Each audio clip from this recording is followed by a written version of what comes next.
Fellas, what is up? It is Ajax here with more Rattle Can Shenanigans, and you'll have to pardon the new camera angle, as some of the stuff I wanted to point out tonight wasn't showing up with the camera mounted on the tripod the normal, usual way. So this video is going to be an update on the NYS Modeling Pro Street build. The 67 Chevelle Pro Street is my kit that I'm working on, the one from Revell, and I've made a little bit of progress on it, but it's always slow going at the start of any build, and a lot of this is just the proofing process, like the first pass on everything, and wanted to touch on a few things that I've done so far. So first and foremost, get this out of the way. The chassis here is in primer. It's all sanded up and good to go. The interior tub, the underside of it was primed as well, so that portion is good to go. And I'm still trying to determine whether or not I'm going to be painting the chassis rails on the underbody the body color, or if I'm just going to go with a relatively black, dark underbody. I'm trying to figure out if I want to go that way, or if I want to go with a semi-gloss aluminum underneath.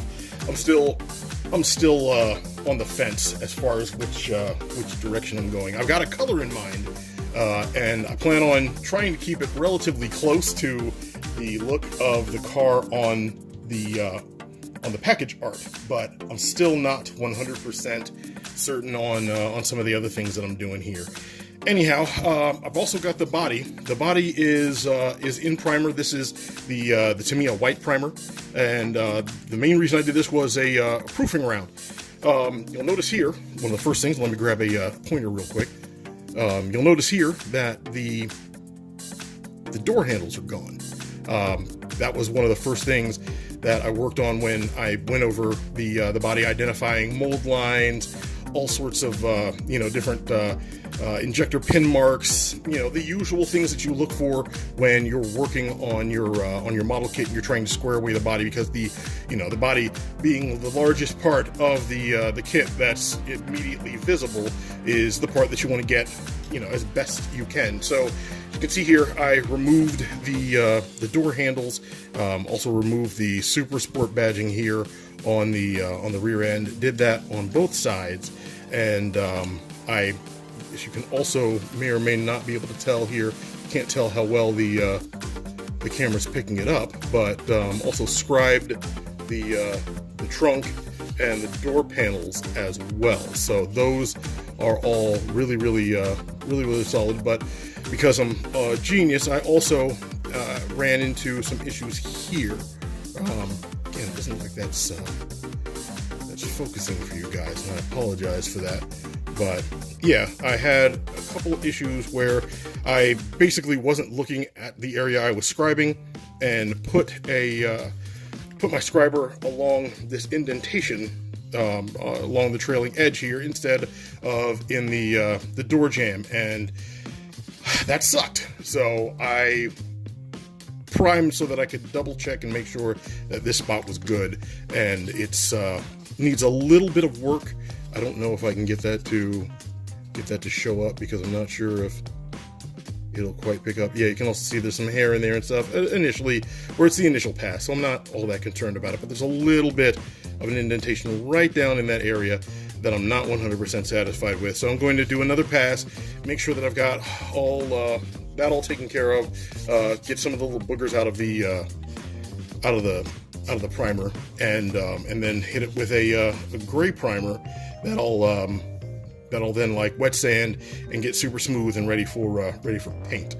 So one of the things I didn't do, as you can see up here, is, again, if I can get it to actually focus and show up, but the flags on there they are on the front quarter panel haven't been removed, and the reason for that is because the decal sheet here has some pretty nice representations of those flags. And so what I want to do is take those flags and put them over the bodywork.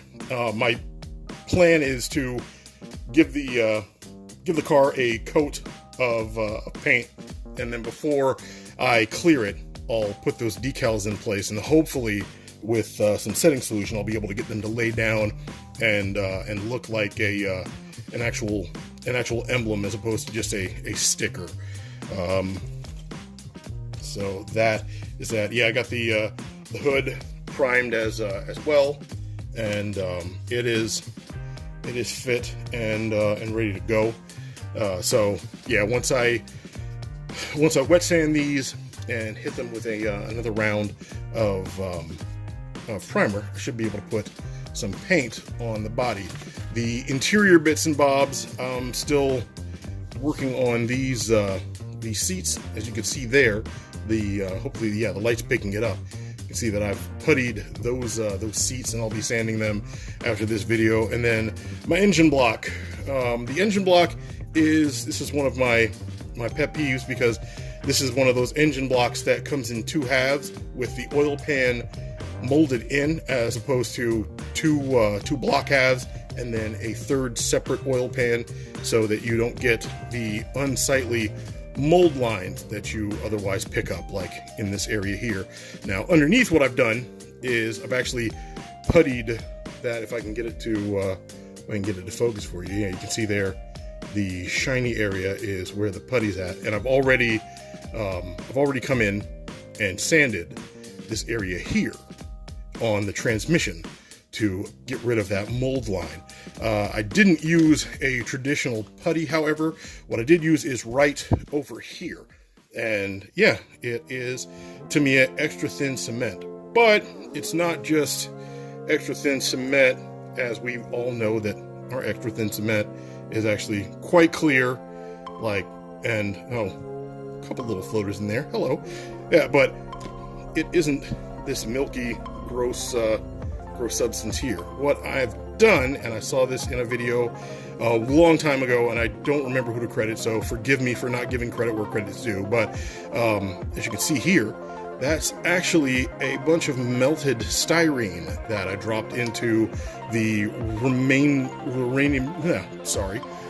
bit of the Tamiya extra thin cement. When it got low enough that I could no longer get the whole entire brush wet, I simply added a smidge of my new extra thin in there, and had a bunch of extra sprue that I cut up, clean sprue that I cut up into smaller pieces and dropped in here and let it sit.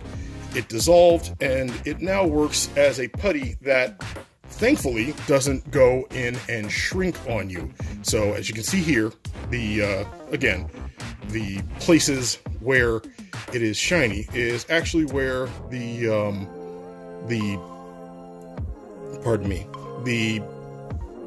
cement styrene mixture has been slathered on over that mold line. And so what I will do here, hopefully, is let me take a little bit of the Tamiya sanding sponge to this, and let you see how nice this stuff fills in, because that is the reason that I use this as opposed to putty. What's nice about it is once it dries, it's dry.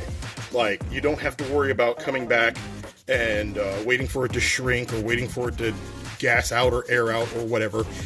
Basically, it's a melted plastic, and once the cement dries, the melted plastic is in place. Now, I'm using a 400 grit sanding stick here, and I'm just sanding over that area that had the there we go, sanding over the area that had the mold line, and hopefully you can see here that, yeah, it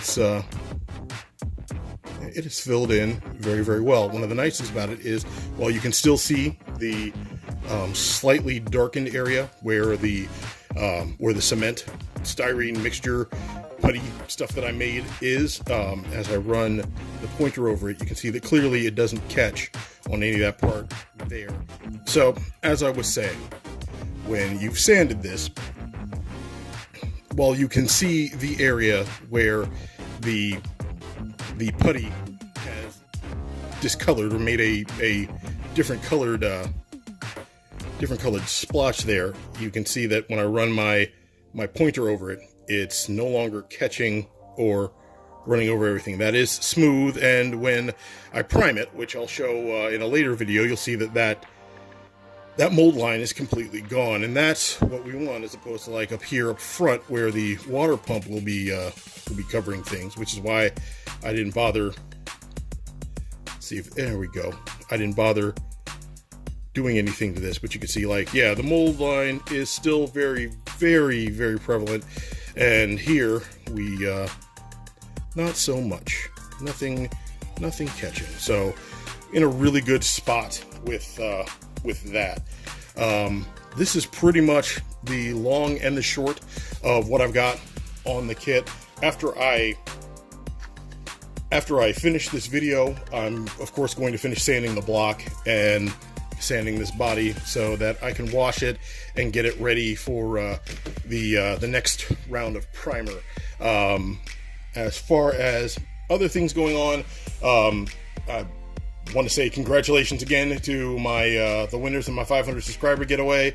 You both have had your packages all put together and mailed out, and you'll be getting tracking numbers real soon, so that that you can watch as your package heads your way. Again, thank you all for supporting the channel and putting up with my intermittent release schedule. I do appreciate it. Also, one other thing. There was one other thing that I wanted to cover, and gosh, what was that? Yeah, you know what? It's slipping my mind. So I guess it's not that important. At any rate, I've rambled on for entirely too long.